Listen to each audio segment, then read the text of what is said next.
good evening, good morning, good afternoon, wherever you are, depending on your time zone. And we are just starting with the next TEG talk, the Entrepreneurship Gyan talk, and it's the first one for 2024.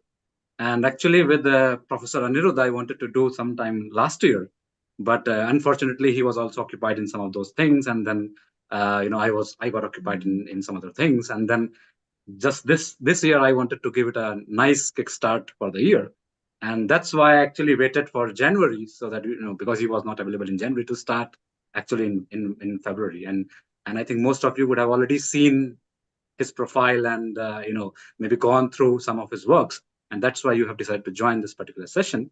So just let me give a brief, very brief introduction about TEG, although you all might not already be knowing it, and you must have registered after reading about it. So this is a startup and entrepreneurship special interest group of IT Bombay Alumni Association, and one of our board members, previous board members, was already leading it. And when I joined, I decided to take forward and lead this particular special interest group.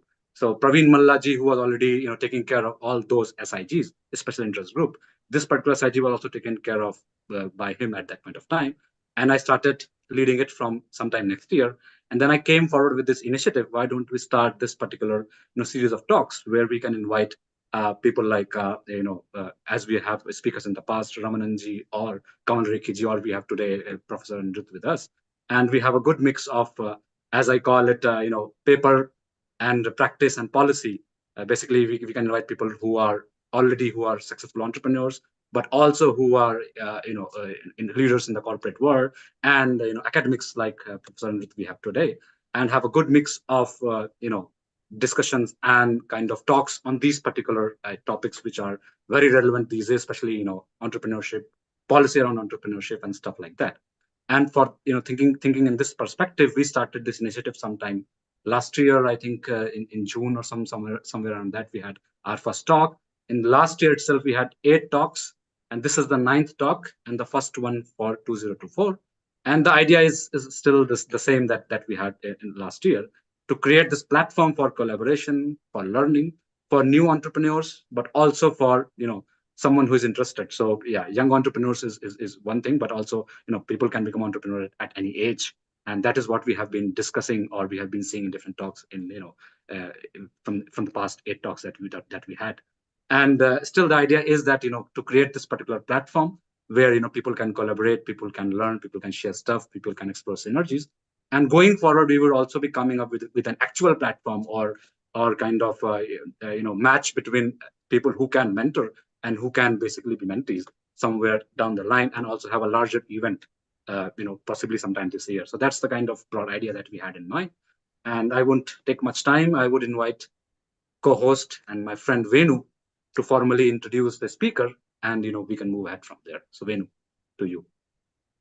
Thanks a lot, Vaibhav. I think a very well put forward introduction where I want to just, highlight the 3 points that you made a mention of: the paper, practice, and policy, that are very key in terms of what we have seen from our speakers. This has been a sort of fabulous start, and I think having Professor Anirudh here with us is a delight. One, because I think it's a great way to start the year, and even the topic of making the world your oyster, with 2024 say just begun, and a lot of people having that enthusiasm to put in New Year resolutions. Hopefully people will also consider and get inspired by today's session to come up with new resolutions, especially as we brought together a professor of marketing here. So definitely, I think a great start for that, for the series as well as for people. So I think just to quickly introduce our speaker for the day, we have Professor Anirudh Dhebar with us. He's a professor of marketing at Babson College. Prior to joining the faculty at Babson College, Anirudh was a faculty at the Harvard Business School and the Sloan School of Management at MIT. He has served on the board of multiple companies, and he's been on the board, audit, and technology committees of Molex Incorporated. He is an inveterate student of the dynamic interplay between science and technology-intensive enterprises, the enterprise's customers, the ecosystems in which the enterprise play, and the overall social milieu in which the dynamics are set. a highly experienced and effective management thinker, educator, and facilitator. He is committed to integrating innovation, discernment, and renaissance perspectives to the practice of management, all supported by the analytical rigor and fearless love of the question. So I think we definitely expect to have a lot of questions from people, which we will keep picking between the hosts.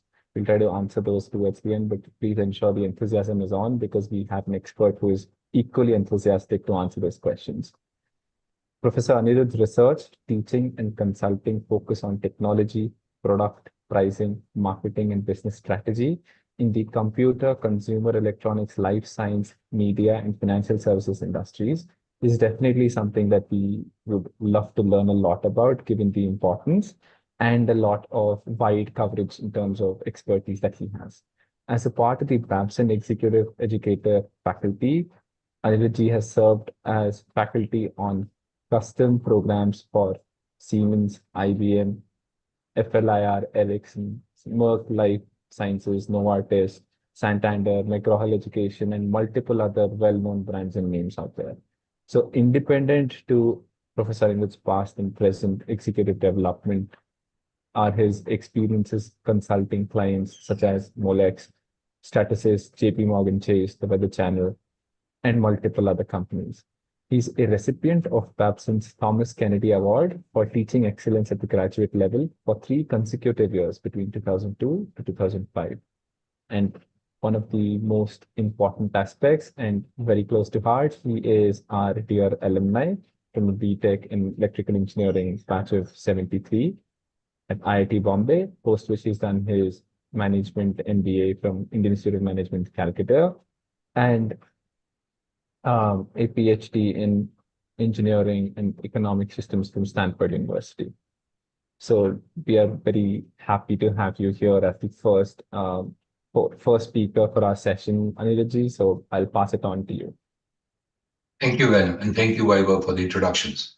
I hope you can all hear me. And Venu, and I appreciate the introduction, but more than anything else, I just want to stress that I'm a human being. Everything else is not the point. It's I'm a human being, and like all human beings, we have our strengths and our weaknesses. We have things that give us joy, and we have things that keep us awake at night. But like everybody else, I'm a human being. I don't tend to profess anything. That's not my expertise, if you will.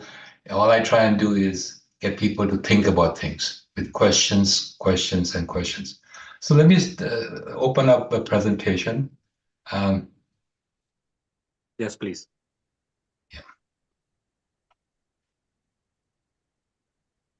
And I hope everybody can see it. Vaibhav, is it okay?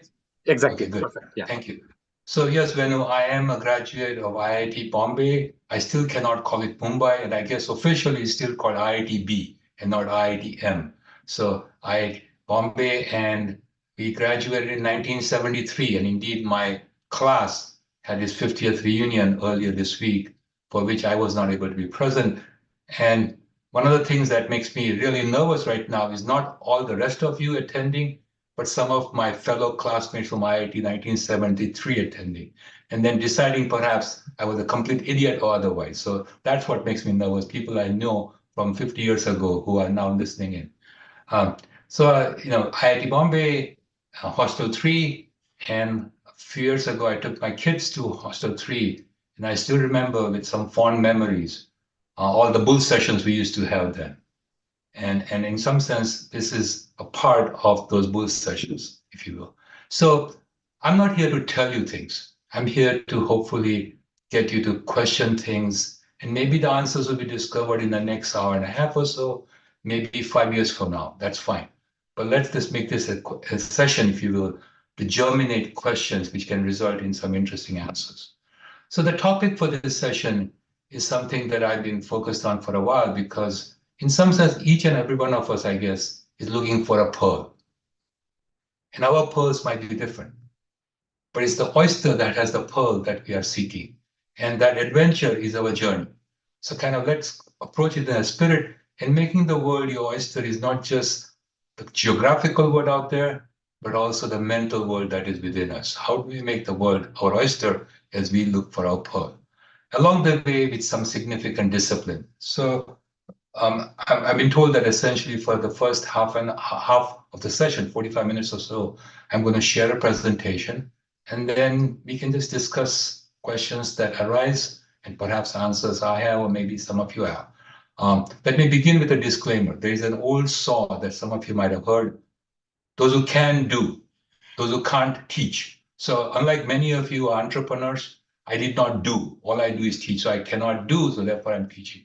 And there's an extension to the saw, and those who can't teach consult. So I'm not that either. So I'm in the middle, if you will. So I've not started my own enterprise, but maybe the life we have is our enterprise. So that is, I'm going to share with you what I have discovered in the journey.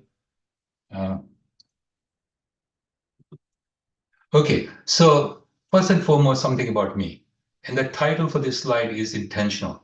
Consiliences, and I read a book 20 years ago almost by someone named E.O. Wilson, an entomologist at Harvard, titled Consilience, the Unity of Human Knowledge.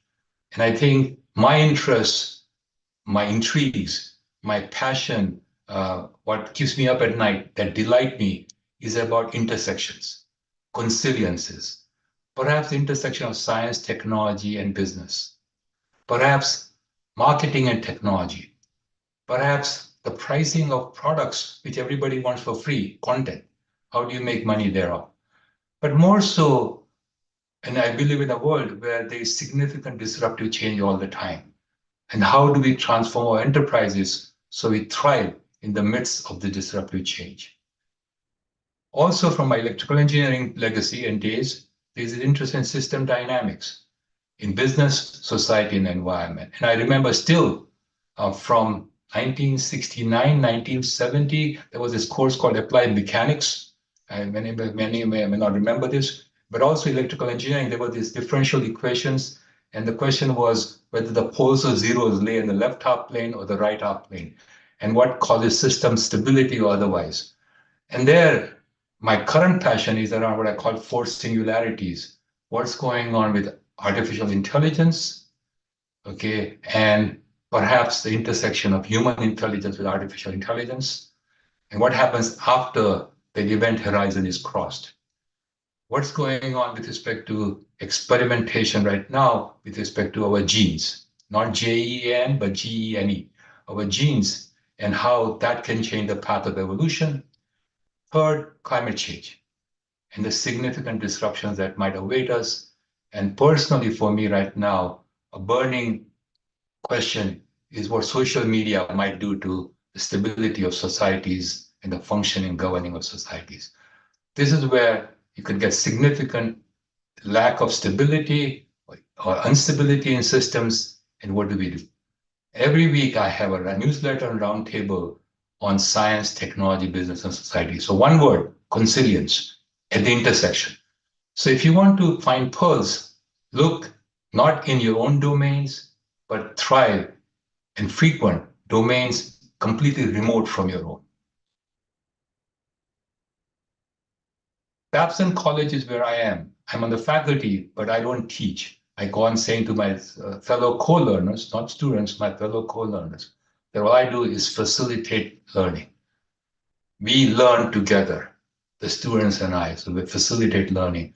Babson prides itself in the rankings, #1 in undergraduate education for 27 consecutive years. And I don't know how we pulled it off, but 10th in the United States, 10th best college as ranked by the Wall Street Journal. So that's great. Okay. But I think more to the point, we live in a world which is volatile. We live in a world that is uncertain. We live in a world that is highly complex, a world that is ambiguous, and a world that is hyper-connected, a VUCA world. How do we learn to thrive in such a world? Not through theories, but in practice. So what we do create is a better world around us. That's Babson College. So the agenda for the session we have today is, first of all, 4 words: resilience, iteration, perseverance, ingenuity. All of which I hope all of us in this session truly embrace. But more to the point, what are some possible loci of entrepreneurial inspiration? And what do you draw on, and how do you create a really rich Venn diagram intersection set across the 4 possible loci? what you believe and what I believe you should be doing, and all of us should be doing, to find that right pearl, in quotation marks, because my right might be very different from your right. Okay. I have this concept of a formula of enterprise I will share with you, and I will stress how continuing success requires acting with discipline, but also minding the gaps. And finally, the game is often about growing, but more so evolving and transforming. So that's the agenda. 6 parts, maybe just a couple of slides in each at most, but hopefully seeds I will plant in your minds for questions, for germination, and for somehow over time, rich product coming out of it. So I don't know if you heard of someone named Seth Godin, Sethgodin. Every day he has a little blog that he sends via email message. This blog came to my inbox now almost 2 years ago, and I want to make sure that we understand the import of this blog. So the title is, he had the title, Possibility is Fragile, to which I would extend the entrepreneurial possibility is fragile. So let's very off the start acknowledge one simple fact. That is a fragile possibility. And that's the paradox. Because the closer possibility gets to reality, and I'm sure each of you, a budding entrepreneur or an existing entrepreneur, can attest, the closer possibility gets to reality, the more it engages with the unforgiving edges of the real world. That's the challenge, the unforgiving edges of the real world. And we cannot let ourselves be weighed down by that. And we begin to imagine something better. It's important to have some insulation. Now, each word here is important, insulation. How does each of us create, if you will, some insulation so we will be okay? Room to believe. We need that room to believe and a chance to fill in the missing pieces. We don't always get the chance the first time around, sometimes not the second time around, but we need a chance to fill in the missing pieces and the room to believe in what we believe. Many of you are too young, but at least some of the attendees whose name I recognize, and I remember from the 60s and 70s, etc., there was this John Lennon song called Imagine.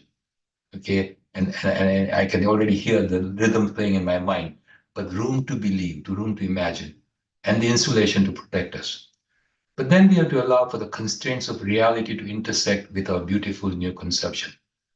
In other words, welcome to the real world. Okay. And when that happens, it's easy for all our imaginings to simply evaporate. Now comes the important paragraph. But fragile doesn't mean impossible. Possibility rooms around every corner if willing to bring resilience and iteration to the dance as well. So if you want to remember few words from this slide, those are the words. Resilience and iteration to the dance. If you want to find that oyster with a pearl inside, you will need that phrase, resilience and iteration to the dance. Yes, it might not work, but deciding that in advance undermines the value of the gift we intend to bring to people. And my hope is that as entrepreneurs, that's what drives us. Not the money we will make necessarily, but the gift we intend to bring to people. So with that as a backdrop, okay, this past Tuesday, I heard a fascinating podcast on this, what as an engineer in me really got me excited. Okay, there's this little 4-pound helicopter, 4 pounds, which is less than 2 kilos. Helicopter, human-made, that flew for not 1 month, which was the intended life, but 3 years over the surface of Mars. We made it, we got it there, and it flew. That to me is the entrepreneurial venture.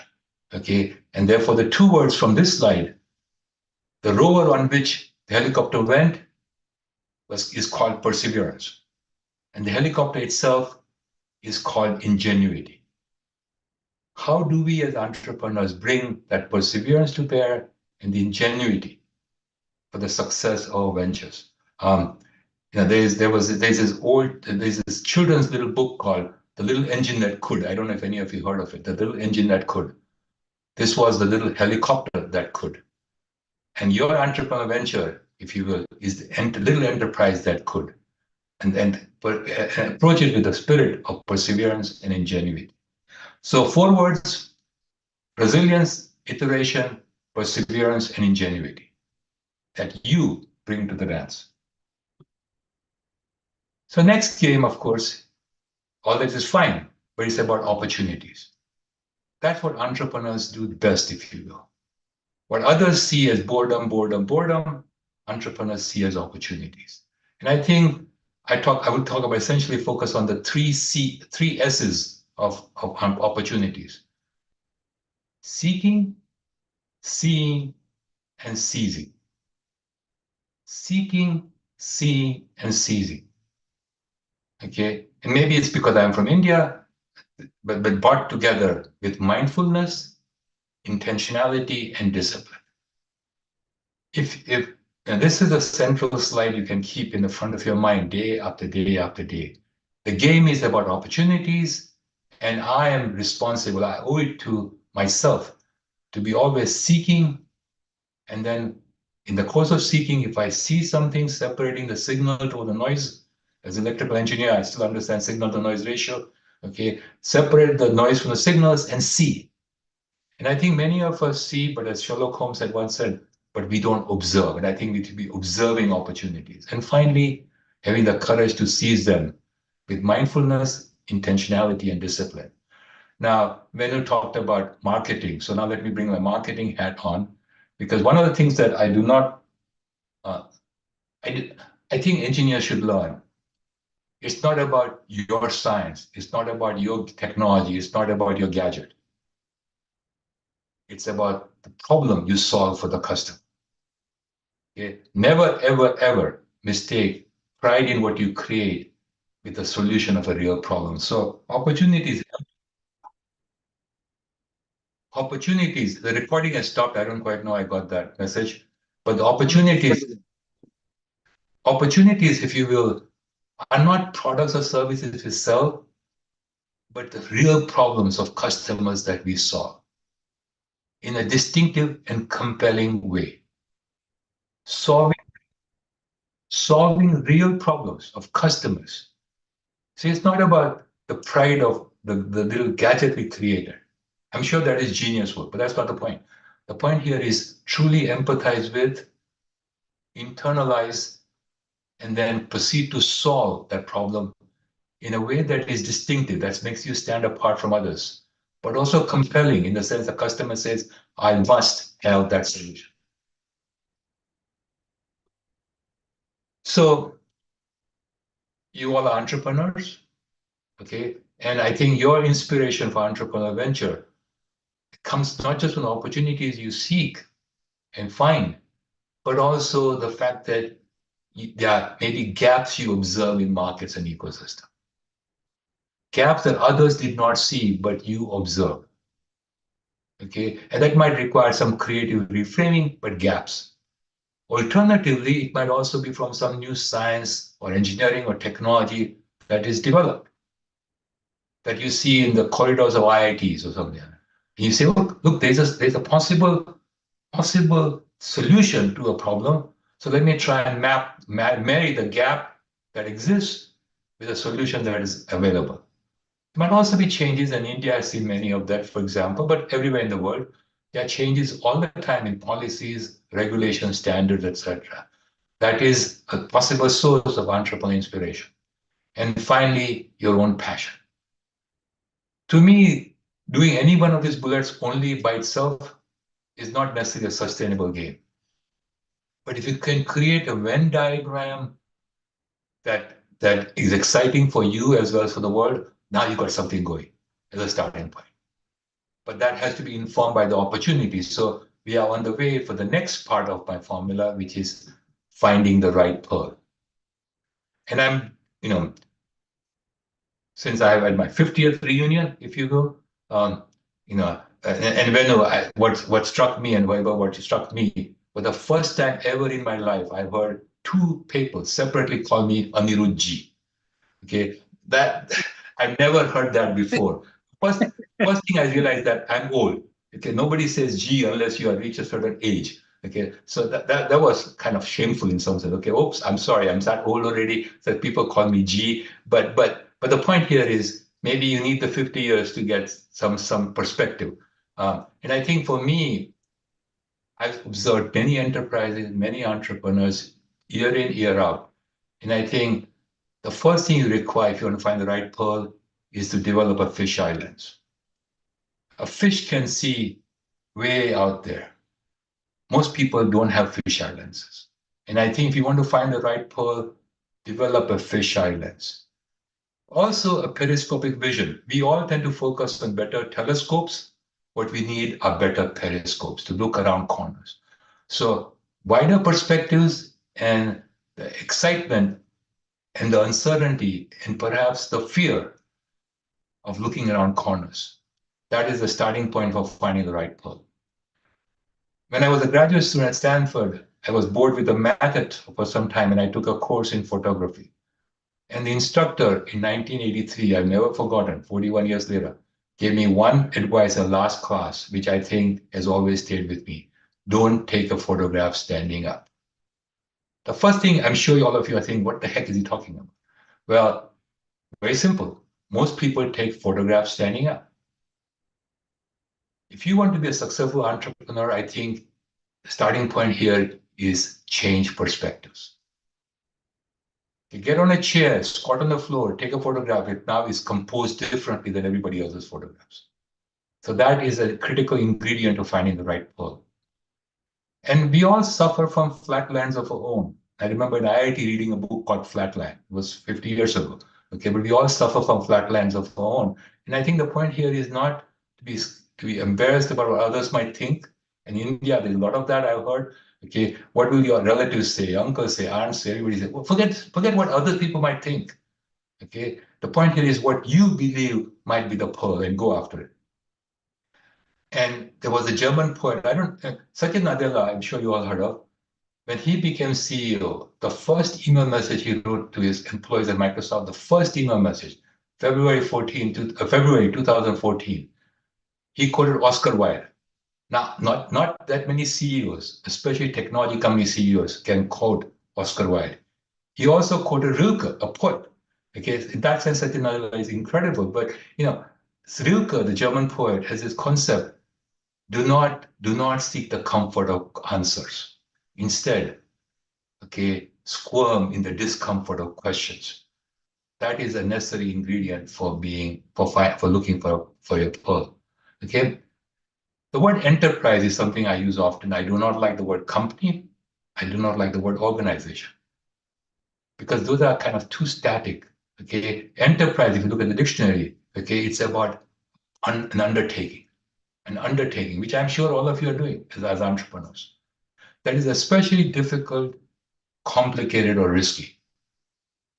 It's the boldness of your move and the momentous character of it all that really adds both excitement, but also the right degree of fear. Okay, that with resilience and iteration, perseverance and ingenuity, you can make something out of. Now, it's all okay to dream, and you can dream as big as you want, but now discipline starts coming in. Be methodical with your steps. One step at a time is how success is built, not just with dreams.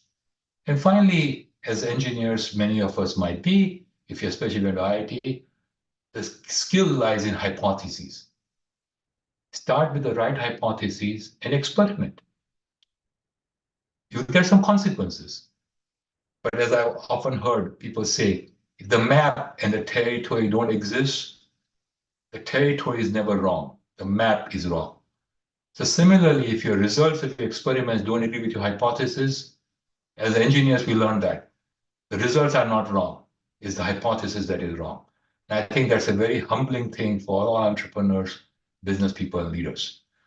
And so that's kind of the starting point, if you will, as you seek the pearl, as you make the world your oyster. So a few years ago, I had nothing better to do, so I had my bull session with myself, since all my IT friends were not there. And I came up with this formula for enterprise. So this is not Maxwell's equation. This is not Schrodinger's relationship. This is not Einstein. It's simple, okay? But enterprise, that risky, bold, momentous undertaking, ideally for me, is a combination of multiple variables. starting with your, what has been often called, and I hope I'm forgiven if I'm a bit impolite. There's a 4-letter acronym some of you might have heard of, BHAG. Big, hairy, audacious goal. Big, hairy, audacious goal. Okay, your aspiration. What is the aspiration that is driving your enterprise? And I think that needs to be clearly understood and internalized, not as wordsmithed by a PR firm or a marketing firm, but that you deeply believe. Okay, as a starting point, what is the aspiration? But that has to be a shared intentionality, not just a sentence, but a shared intentionality that drives us forward. And we need innovativeness in terms of always questioning the status quo. Always questioning the status quo. That makes others uncomfortable. I understand that. So be respectful and yet question the status quo. And innovation is not just about products, not just about technology. Innovation is changing through questioning what we do and how we do things. Also be entrepreneurial, which I'm sure all of you are being, in terms of being resourceful. One way I can tell the difference between managers of boring old enterprises and entrepreneurs is the former complain about the lack of resources. They're always whining. We don't have this, we don't have that, we don't have that. On the other hand, true entrepreneurs are resourceful. So instead of complaining about what they don't have, they are resourceful in what they can find and work with. But everything is a house of cards unless there is discipline. And finally, something that I deeply believe, so these are my values, not necessarily shared by all entrepreneurs. Okay, do all this not just to make money, but with a deep sense of stewardship for the resources that you have inherited, and you're going to leave the world with a better balance sheet than you started. So this is my little formula. And I think the entrepreneurs who I have seen and admired and respected is because they are some of these critical elements of formula in their ventures. So the first discipline, and this is from a case study I did with a group in Bogota, Colombia, named Grupo Sala. Now, I won't tell you a lot about this except for the following. What they do is 3 things. Okay, collect garbage.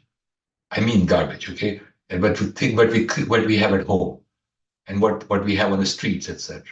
They collect garbage. They also get rid of hazardous waste, for example, blood, bones, okay, etc. in hospitals. Okay, hazardous waste, and they help with water and sanitation. Now, for most of us, this might be boring. Okay, but this entrepreneur, Humberto Rodriguez, I met in 2014 now for the first time, 10 years ago. He started this venture in the late 1990s. Okay, and until 2014, when I wrote the case, over 12 years, okay, his enterprise, Grupo Sala, grew at 21% compound annual rate. Now that is not bad. Okay, and I think many entrepreneurs would give a lot to get that kind of growth rate. But he has his 5-part formula he shared with me on being an effective entrepreneur. First and foremost, people outside the US may not relate to this very well, but and I did not until one of my sons started playing baseball. But now I can relate to this. Humberto Rodriguez loved baseball, and he said, "There's an observation I have to share with you in baseball. I had a strict father who never allowed me to make mistakes. I had a strict principal in school who never allowed me to make mistakes. But that's why I loved baseball, because there I could make mistakes." And I think last summer, my son was playing baseball, and in the first inning, he is a pitcher, and he gave up multiple runs, and he was taken out. Most of us will be ashamed, embarrassed, and let down if we are taken out in the first inning after you give up runs. I think in baseball, you discover that next inning is a new inning, and you can start again. And I think that is a critical part of being an effective entrepreneur. Dust your knees, walk up, stand up, and start walking again. Never ever take no for an answer unless there is some good reason you can discern behind the no. So you always have a second chance. Second, that's That's fine, but you need to have deep, deep, deep market knowledge. It's not the technology offering, it's a problem you are solving. And the market has to be ready or made ready to solve that problem. You may or may not have heard of this, but there was a person named Professor Melvin Kranzberg from the Georgia Institute of Technology, who in the 1960s, so many years ago, wrote 6 laws of technology. The first law I want to share with you was the following: technology is neither good nor bad, semicolon, nor is it neutral. I think it is the role of entrepreneurs to turn what might be neutral into good and not bad. But there's a second law of technology is going to intrigue you. I'm going to say this very carefully and see what you just heard, okay? And the law is invention is the mother of necessity. I think, did you hear me right? Invention is the mother of necessity. As entrepreneurs, if you have deep market knowledge, you can turn that invention as the mother of necessity that people want. Now you can get the right multipliers in place. Third thing you must have is a stellar, credible reputation. It's a reputation that'll help others have confidence in you, and you need that reputation. So somehow do not be sloppy, especially when it comes to what you say and what you do. Okay, fourth, build a network of relationships. Not just because of what they can get for you, but maybe what you might give to them. And maybe start with what you can do for them, and maybe in the future, there'll be some IOUs you can cash in on. And finally, fifth, you need people to tell you some honest truths. You are full of it. You're full of it, you're full of it, okay? You need people who will tell you the honest truth, advice that you may not want to hear, but nevertheless is in your best interest. So that is discipline number 1. Second discipline, and I shared this presentation earlier with Vaibhav, and he wrote back to me saying, I was wondering when somebody will get to Gary Hamel. Okay, so here you are. Okay, there's a strategist named Gary Hamel. He wrote a book many years ago now called Leading the Revolution. The revolutionary company he had in mind was Enron, which of course did bad things, so we won't go there. But this little framework, okay, from this whole presentation, you take away this slide, that's all you do, okay, then maybe your 45 minutes or 1.5 hours would not have been ill spent. Okay? You are the architect of your enterprise. You have to put all the building blocks in place as you build this architecture. Okay? You have to focus on what is our core strategy, starting with why do we exist? What fundamental difference do we make to our customers' lives or businesses, B2C or B2B, because our enterprise exists? I think that clarity of the raison d'etre can stand you well in the wake of many, many challenges. We need to have a clear sense of the raison d'etre. And then that translates into things like how are we different, what do we offer, but that core strategy. There's also the customer interface, because you don't succeed unless you can actually deliver, not through a broken, but a really good, sound customer interface. None of this will happen unless you configure the right set of strategic resources. And at the end of the day, you cannot do everything yourself. Just acknowledge that. You cannot do everything yourselves, and therefore, where are the boundaries between what you do and what a larger value network does? These are 4 starting building blocks for any enterprise. Technology, non-technology, large, small, old, young, doesn't matter. 4 building blocks, okay? Not that many bullets, okay? But do that architecture with 2 goals in mind. First and foremost, make it sound architecture so it doesn't fall apart. Think about the efficiencies you build in. Think about the fit you build into your enterprise. At the same time, make it attractive architecture. Make it unique. And for heaven's sake, build in mechanisms so that you get more than average profits. Do it well, put it all together. And there are 4 types of profit boosters the slide talks about: strategic economies, strategic flexibilities, competitor lockouts, and increasing returns. Okay, build them into your enterprise. Now, some of them are mutually exclusive. So, for example, you cannot get both economy of scope and focus. Fair enough. Okay, but know what you're up to. and be an intentional architect and not just an accidental architect. Okay, there's a feng shui principles, if you will. Bring those feng shui principle counterparts into your enterprise architecture. And so don't just be a resident, don't just be an occupier, be an active, engaged architect. That matters. Okay. And if you have questions, we can go, but I can spend days on this little framework. But I just want to put some of the building blocks in place. And for me, the biggest emphasis here is on the raison d'etre. The big emphasis is on insight. There is often in class, I talked about, you could have data on customers. You can have information about customers. You can have insight into customers. Data on, easy. Information about, Excel spreadsheets. Insight into, requiring true insight into behavior. And if you want to be a successful entrepreneur, I believe you need not data alone, not information alone, but deep insights. So that's the first box. Okay, raison d'etre, insights. Strategic resources. Culture is what you want to build. Except, and this is the aha, culture is not an independent variable. Culture is a dependent variable. It is a function of the competencies you build, the assets you work with, and build over time. The systems and processes you deploy, and the structure you have.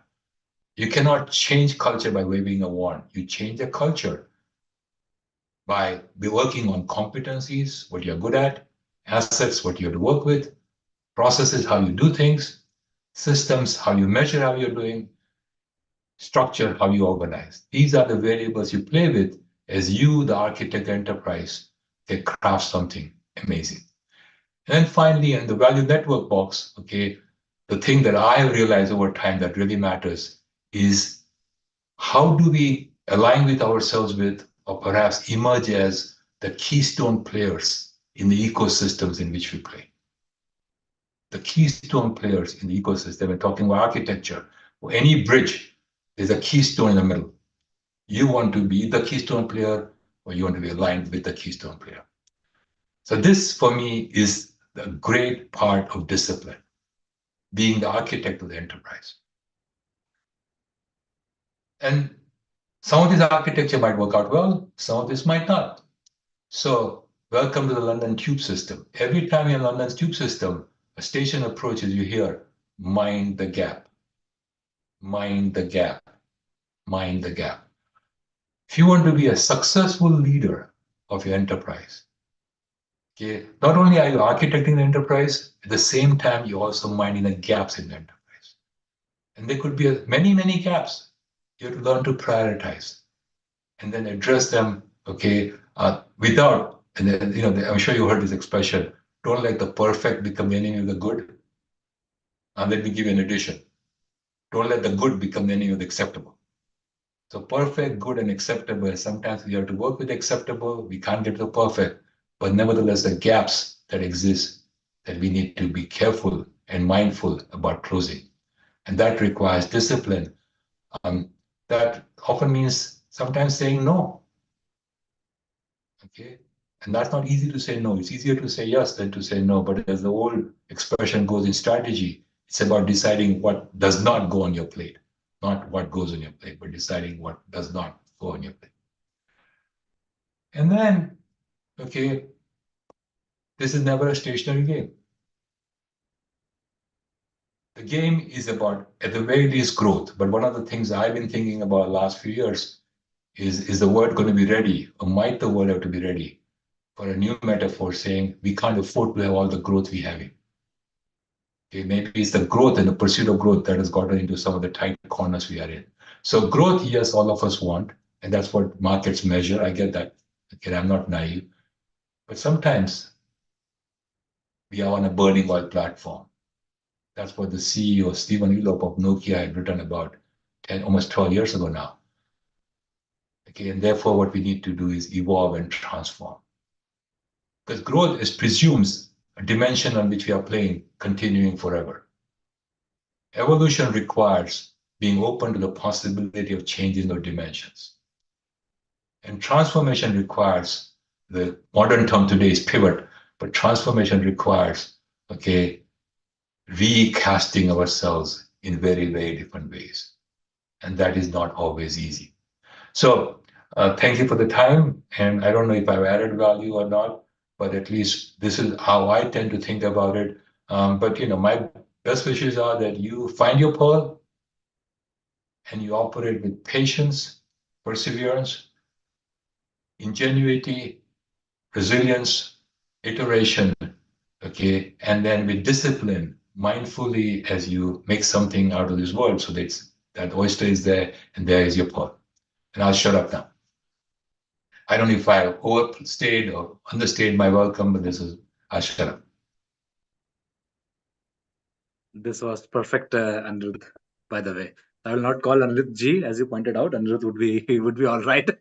Now I feel 30 years younger. Yeah, And that just should be, yeah, that should be. clarify Yeah. the reason why Vaibhav and I add the G, it is more out of respect and love for your qualifications and achievements. So that G is in no way correlated with age. I understand. It's my weakness, not yours. But once I'm called uncle, I'm in trouble. Okay, so there you go. Bachacha ji or something. Hey. Okay, all right. So Venu, would you like to start with the questions? Sure, absolutely, Vaibhav. I think it's a very, very meaningful introduction. I would say I call this an introduction because a lot of the questions that you have listed there are probably the ones that people more often than not do not even think about. And the reason I say this is it's great to have a formula for success because most of the times people ask, okay, what does it take to be a successful company? What does it take to build an enterprise? Having that formula gets you in the starting place, but asking the right questions gets you in the right direction to make that start. So I think that was very helpful to call out. Just one of the things that you were focusing on, the discipline aspect to build a compelling enterprise. Now, can we go back to that slide? Or I think I can still ask my question because I do remember. I'll go back.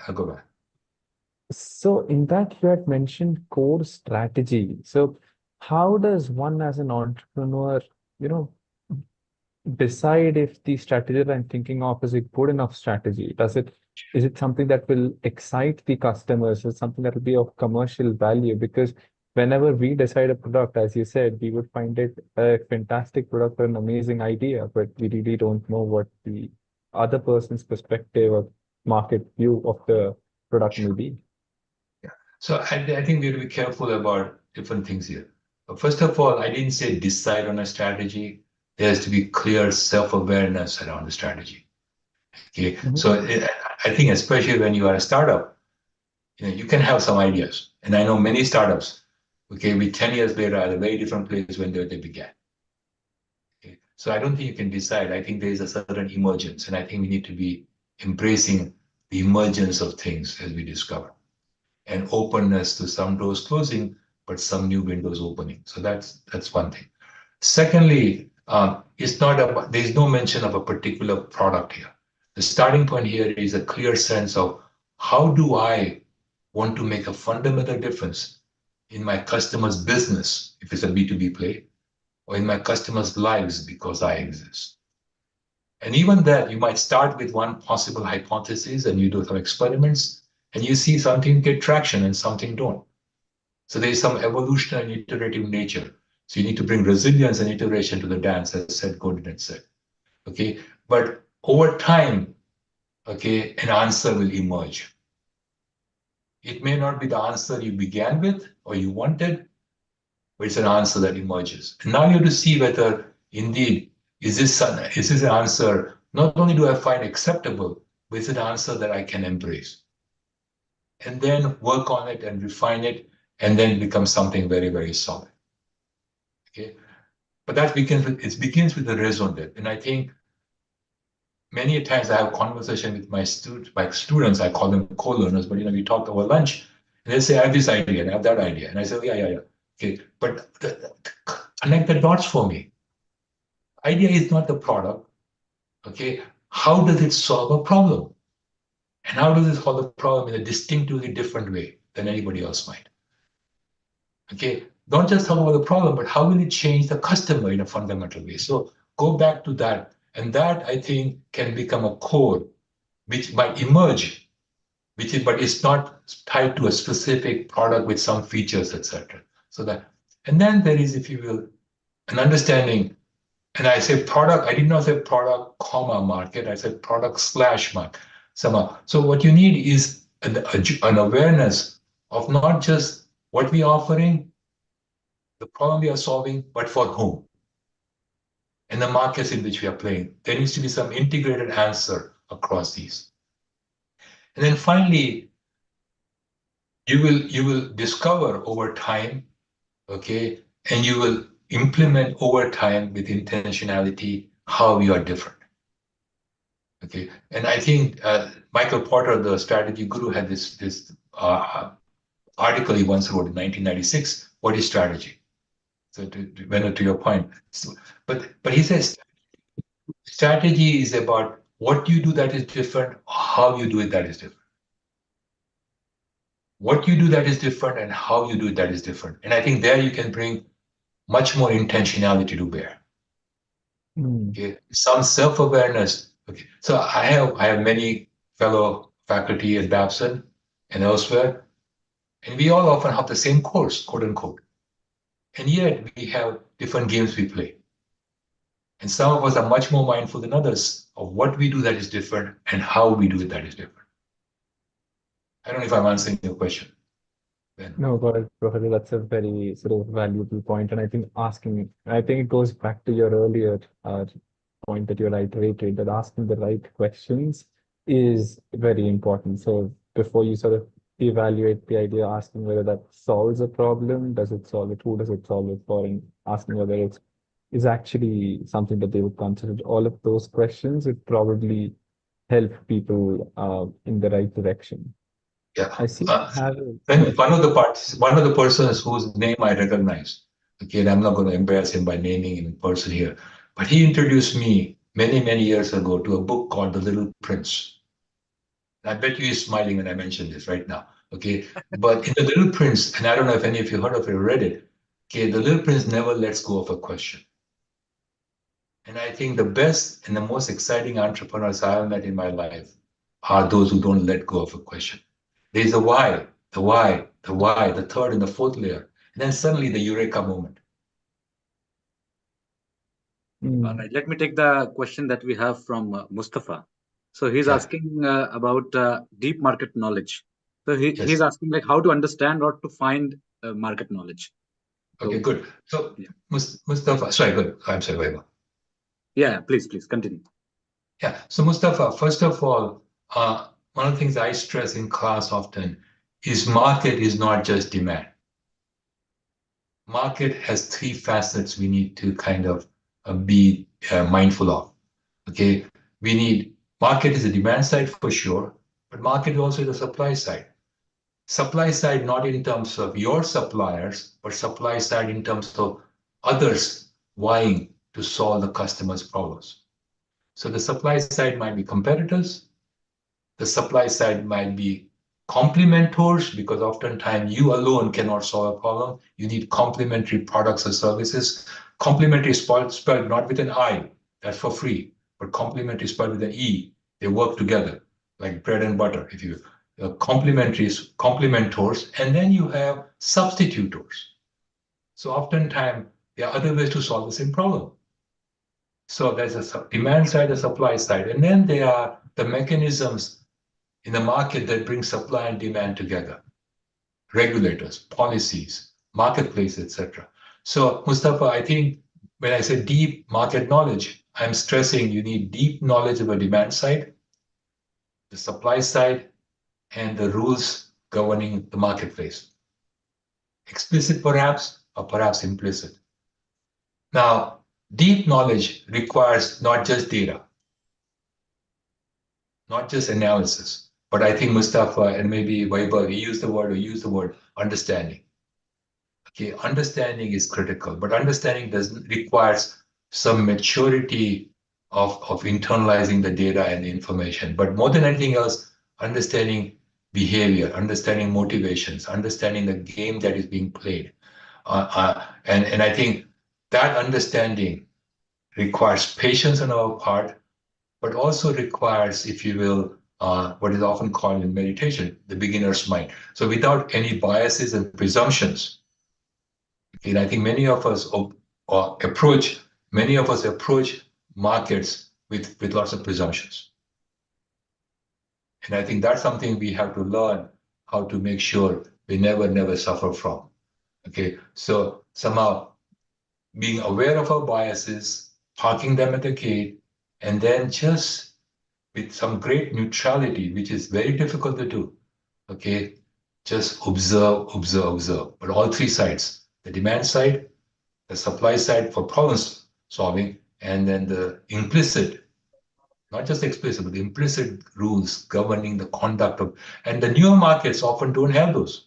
So one of the things that the last 2 weeks in class we have been focused on is the new Apple Vision Pro headsets, Pro Vision headsets. Well, that's a market for which the demand side, who knows, is still evolving. The supply side is also evolving, and the rules, I don't know what the rules are going to be over time. So unless I understand how this game is being played out. So Mustafa, am I getting the name right? Yeah. Okay, so there's a Shakespeare play, As You Like It, where he talks about all the words a stage, and men and women are merely actors. So I want to understand what the stage is, what the play is, and who the actors are, and what are the motivations, and how are they they're not always choreographed well. How do they play out over time? But thank you for the question, Mustafa. Thanks, Anirudh. Venu, would you like to take the next question? Yeah, I think we have a question from Kamal, who's asking for any specific examples on fish eye lens and periscope to understand it better. Okay, Kamal, thank you for the question. So many years ago now, I saw a quote in The Economist, which has always stayed with me. You enrich yourself only by frequenting domains remote from your own. You enrich yourself only by frequenting domains remote from your own. So Kamal, I think a good example of a fisheye lens is on a periscope is let's say, and I see you.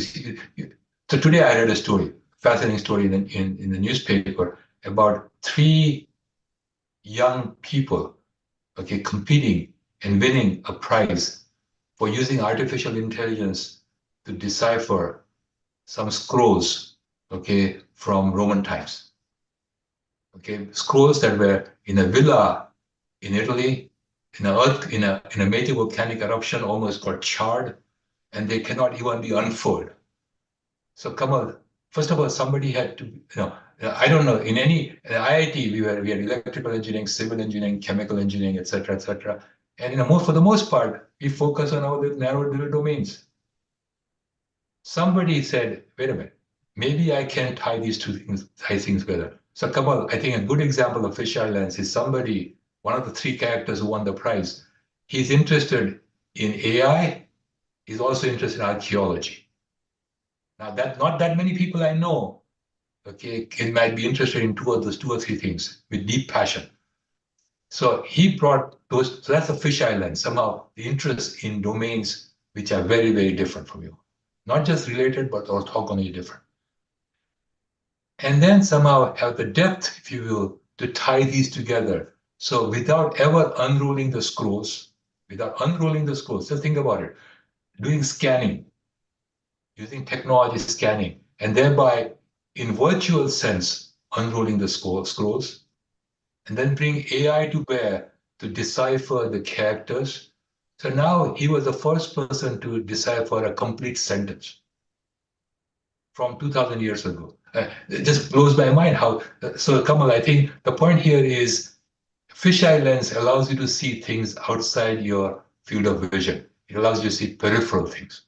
Now, many of us are not good at seeing peripheral things. It requires curiosity and then a hard work required to work on the nerves, if you will, but also looking around corners, which is what a periscope does. So I think, come on, what I would say is, if you are intrigued by, nourished by, and delight in domains which are very, very different, That's a great starting point. So maybe a good example would be, once a month, have a breakfast or lunch or dinner with somebody who is from a completely different domain. They have a vocabulary you don't understand. You have vocabulary they don't understand. There are metaphors you use, they don't follow. They use metaphors you don't follow. It'll be very humbling. Okay, but with the right spirit, it can be truly, truly instrumental in developing the breadth of perspective and uncanny ability to look around corners. I don't know if I'm answering your question, Kamal. Yeah. Thanks, Anirudh. So there is another question from Prakash. He's asking, is being an entrepreneur solely about solving problems, or does it also involve delivering existing solutions more efficiently? Additionally, what distinguishes building a business from building a startup?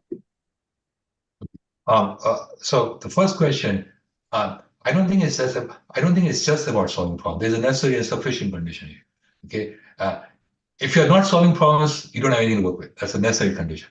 Okay, but sufficiency does not require being the first to solve a problem, but it requires essentially being distinctive and compelling in how a problem is solved.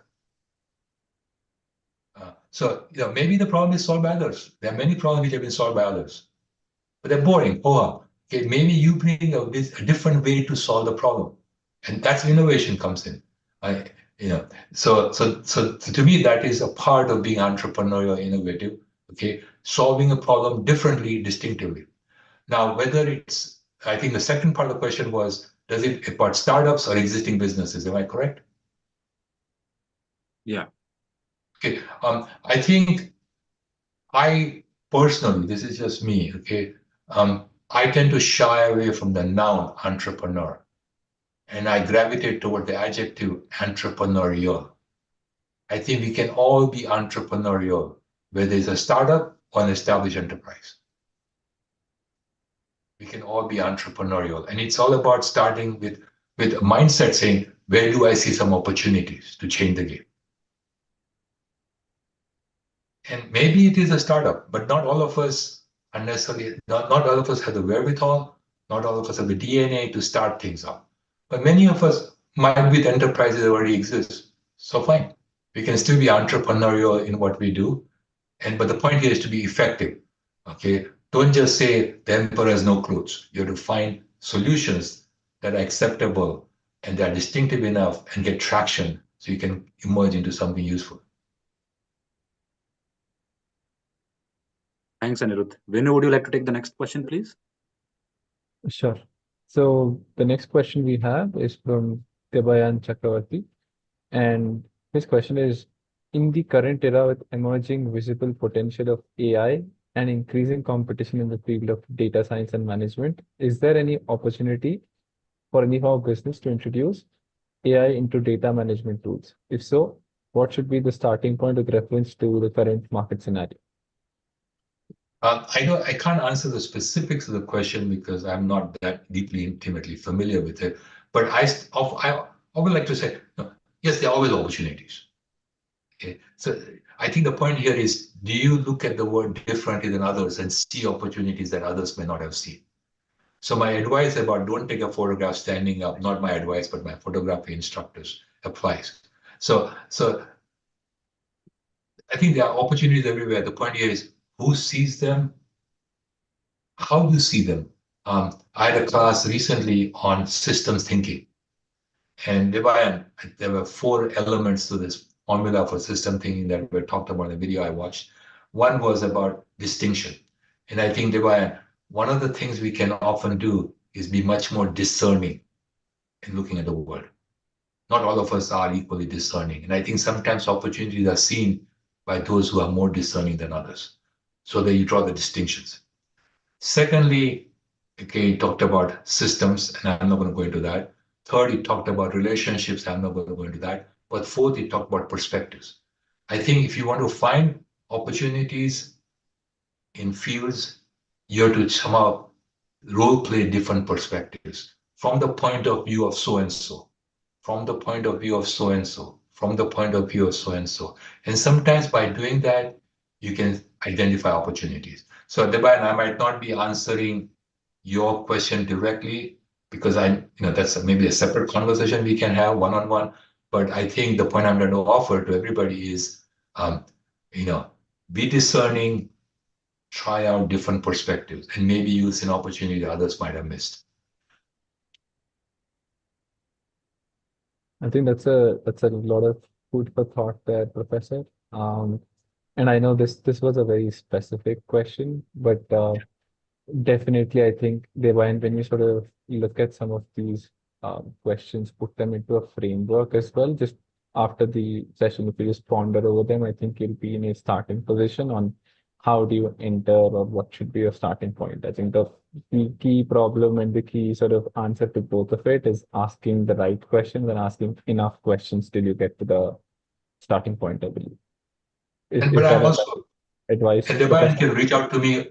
My email address is there, so you can reach out to me, and then we can have a specific conversation. I just don't want to go down a rabbit hole that may or may not appeal to everybody. Yeah, thanks, Anirudh. That is wonderful. Yeah. Yeah. By the way, I have one question. So I think I don't see any other questions. Normally, I do ask this question specifically, if I'm there's a speaker who is from a different region, and the question is that where do you see India moving, or where do you see Indian entrepreneurial system, or Indian entrepreneurs per se moving, and where do you see the future of India per se? If I knew the answer to the question, I would not be doing this session. I would be making millions somewhere else. Amazing. Yeah, great. So I think there's a difference between what I think, I think India might be going, as opposed to where I hope India could be going. Yeah. Okay. I'm not going to go into all the distinctions necessary here. Okay. I think personally, what is exciting for me is that in some sense there's been a major inflection point in India. Mm-hmm. When I was going through IIT, etc., most people wanted jobs in companies. And that was it. Okay. And I think today it's a very different scene in that regard. And that is a huge shift. It's an inflection point in the DNA. So I think there's a lot of bubbling of energy. But many of you are too young to have heard of an author who is now passed away by the name of Milan Kundera, who wrote a book called Unbearable Lightness of Being. A few years ago, I wrote a paper titled The Unbearable Heaviness of Entrepreneurial Being. Okay, I think the energy exists, the bubbling exists. The question is the direction it takes. Okay, a few years ago, I was concerned that a lot of the energy of entrepreneurial activity was around developing apps. And I said to myself, how many apps can people buy? We still need things, real atoms and molecules, etc. So I think we need the right mix. And maybe that is emerging in India as we speak, because 1.5 billion people, that's a lot. Okay, and all the experiments that conducted there will create all kinds of amazing things. So I think for me, the hopeful stuff in India is the emergence, if you will, of the right portfolio of entrepreneurial activity. Not necessarily just to make the first, the second or third unicorn. That's fine. I have nothing against that. But I think there are also people I've spoken with who want to solve problems, significant problems. Okay, and that's why I go back to perseverance and ingenuity. I think India has some significant, big problems that need to be solved. And I think if entrepreneurship can somehow align with itself, okay, so there's a vector here, entrepreneurial vector. So if you think about India and the entrepreneurial vector, I would love to see not as a scalar, but the different dimensions and how they, if you will, align themselves or otherwise with hopefully creating an India, okay, which the next generation truly deserve and can work with.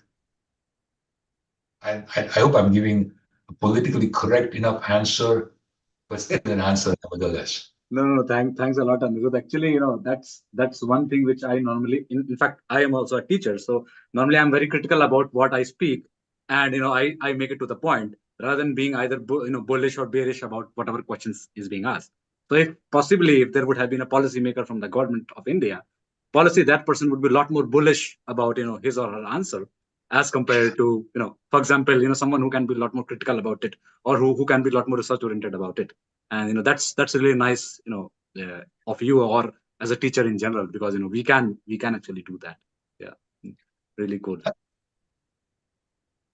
Given where I am in life, which is 50 years after graduation, my hope it is that today's entrepreneurs will set their minds on wading through the difficulty. So this video, this podcast I heard about the Perseverance helicopter, the little helicopter that could, it ended with a comment which is following: space is hard, politics is hard. Okay, and yet you got Perseverance out there, and the helicopter that could. I think everywhere, not just India, everywhere, the problems are hard, the politics are hard. And if you can somehow navigate them correctly, so you solve some of the big problems, that will create an India which, not the next generation, the generation after that, would find nourishing. That to me is the ultimate responsibility that we have. But along the way, you can be a unicorn. Okay, fine, I understand. Thanks a lot, Anirudh. And another follow-up question, which normally I do ask as well, and because I don't see any other questions, so I'll just go ahead with it. Venu, do you have any other questions in your mind? Otherwise, I will go ahead. No, go for it, Vaibhav, go for it. Yeah. Okay. So, for example, obviously, you are a faculty at, you are a faculty on Babson, and Babson is there as well. So, do you think you or Babson in general can help IITB entrepreneurs, let's say if they want to grow in the US or in American markets, or what is that? How can that connection be built basically? Okay, so I cannot speak on behalf of Babson. Okay. Yeah. Okay, I can speak on behalf of myself. Okay. Yes. Okay. Simple. Yes. Now I think how we can help. It's a matter of, it's a dance where two people have to hold hands and go on a dance. Okay. So we have to discover how we help. But I didn't start my own enterprise, but I have an experience talking to people and seeing. So I have the benefit of time that many of the younger people may not have had. Okay. But I care deeply about all of you in helping you leave a better balance sheet for the world. So I'll be glad to help. And I don't mean balance sheet in economic terms alone, but also social terms. So yes, Babson, I think Babson's focus right now is in what they call entrepreneurial leadership. Okay, to create value, not just economic value, but also social value and community value. So in that sense, I'm sure Babson also would like to help, but I cannot speak on behalf of Babson. All right. No, that's great. Thanks, Anirudh. Actually, what happens is, for example, I also invited on the speakers, director of Entrepreneurship Center at Erasmus University, and a lot of colleagues reach out to me that, let's say they want to take their startups in the new Dutch market or European market. Can that person be of some help? So I thought, anyways, if somebody wants to reach out, your email ID is there, and maybe they can write an email to you, and you can take forward the conversation from there. I think as simple as that. Yeah, because a lot of ITB entrepreneurs per se, they want to expand into US markets, and to and fro is there basically. Yeah, so that could be really helpful. Yeah. And I would stress again that the word growth should not be used only alone. There's growth, there's evolution, there's transformation. And I think as an entrepreneur over the next 10, 20 years, maybe you'll have to think much harder about evolution and transformation, and not just about growth. If nothing else, the 3 years of COVID taught me, and that for an engineer, it was very humbling. Okay, most of us engineers, we often react to the word and say, that doesn't make sense. Okay, and I think what COVID taught me is I have to stop asking, so stop saying to myself, it doesn't make sense. I have to start asking, how do I learn to make sense of this? That's a very different thing. So I think it's not just about growth, it's about evolution and transformation, which is what might be required given the VUCA world in which we operate. Yeah, very true, Anirudh. Yeah, thanks for that. Venu, would you like to take any more questions? Or Sona, you have any questions in your mind? No, I think this was a very good session, so we can probably end it here and probably Yeah. give 10 minutes back to the group. Yeah. I don't see any questions from the audience as well. So I think, yeah. All right, Venu. So maybe you can, you can say your final words, and then I'll say my final thanks as well to Anirudh. Please go ahead. Sure, Vaibhav. So I think, Anirudh, this was a very exhilarating session, and I think very aptly the topic of making the world your oyster resonates even with what you had suggested, right? Like finding the right pearl. Definitely something that I think people should think of, and the right way to think about it. Covering all of that in a session, I think is very challenging, as well as it is interesting from a people perspective. Because when they start thinking about the right things, finding the answers to them, I think that journey of why till you have your aha moment is sort of what the right way of getting into entrepreneurship should be. And I think just going through some of the key highlights that I personally was very inspired by was the fact that the entrepreneurship possibility is fragile, but fragile doesn't mean impossible. So I think that was sort of the first thing that I definitely, I sort of was looking at it and I was very inspired by. The second thing that I want to really, call out for this was that possibility looms around every corner. And the fact that a person sort of just needs to change the perspective, that is, don't take every photograph standing up, is something that is a very good idea that the advice that somebody had given you, which I think you've shared with this group, which people will now sort of maybe credit you for directly instead now. But yeah, I think that's a good thing. And then the idea of having that resilience baked in, I think a lot of people do always have that, I need to be fearless, I need to be daring, I need to be bold. But the thing is, when you're finding the right pearl, you also need to have the right degree of fear, which is something that I definitely felt is a very practical advice, a good takeaway from the session personally. So thank you very much for these words of wisdom. And I'm sure people will reach out to you. And if we ever have a chance to meet in person, either when you come back to India, or if, say, either of us or any of us is in the US or visiting Babson, we should definitely go through a longer session, because I think all of what you've shared in an hour can sort of be looked at in a great depth, spanning across days. So thank you. Thank you. So I think final words from me. Thanks a lot, Anirudh, for your time. It was really wonderful to actually, meet you in person and online, obviously, but also to hear from you. I was always kind of, your profile is fantastic, and that's the reason a lot of us joined. And it was great to actually hear those fantastic wisdom that you had shared. It was actual Gyan that that's this kind of event or this kind of initiative is kind of we started with. And it's a fantastic start to 2024 for the Entrepreneurship Gyan. And thanks a lot for your time. And there are other synergies, obviously. I would love to explore. ITB would love to explore. Obviously, one is mentorship, which you can offer, and maybe some of our entrepreneurs would directly write to you, as I already pointed out. But also apart from that, there are some executive programs that we do. If you have time somewhere in the near future, I would still love to be in touch with you, and hopefully you can share some of those Gyan maybe in a broader 10 or 15 hours course to our students at ITB and alumni as well. And that would be fantastic. But again, thanks a lot. Thanks a lot really for your time. Yeah. Thank you. Thank you all. Thank you. And I wish you the very best at whatever you do. Okay. And hopefully let you good for the world as well. Thank you.